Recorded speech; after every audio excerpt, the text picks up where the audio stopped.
Merriam-Webster defines a democracy as a government in which the supreme power is vested in the people and exercised by them directly or indirectly through a system of representation, a system under which the Founding Fathers intended every state in the country to operate.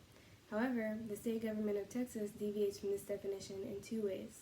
The first being that a large percentage of eligible voters in Texas do not exercise this right, and when they do, the weight of their votes is diminished by election fraud.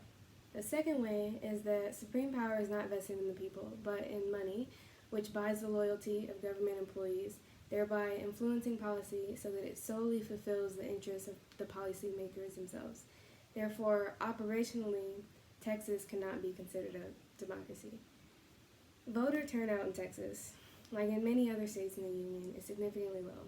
In the 2010 gubernatorial election, only 27% of the voting age population cast a ballot, then 25% in 2014, and although higher than in previous years, voter turnout in 2018 was only at 42%.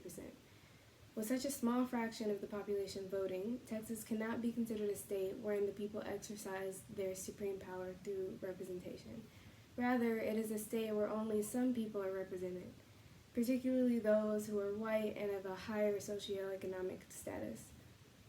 Further detaching Texas from its classification as a democracy is its history of voter fraud. In 2007, former Councilwoman Deborah Brazano was sentenced to 5 years in prison for registering non-citizens to vote. In 2014, campaign manager Francisco Garcia of Donna, Texas, was indicted for paying for votes with cash and cocaine. And in 2017, a former U.S. Postal Service worker pleaded guilty to accepting bribes in exchange for a list of names and addresses of postal ballot recipients. These are only a few examples of the recurrent incidents of voter fraud in Texas elections, all of which devalue the small percentage of votes placed legally by the people of Texas. These two factors greatly weaken the impact of the vote and thus decrease the overall likelihood of electing a leader who represents the public interest. Another way in which the Texas government fails to function as a true democracy is by allowing the influence of money to sway the decisions of government employees. Money in the form of bribes and campaign contributions has an impact on decisions made by those who, by virtue of their position, sit in a seat of power over the state.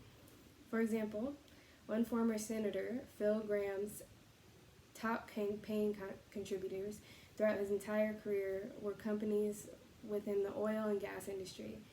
In the year 2000, he co-sponsored a bill that would allow drilling in the Arctic National Wildlife Refuge, and in 2001, he sponsored an amendment that would allow Congress to provide for said drilling.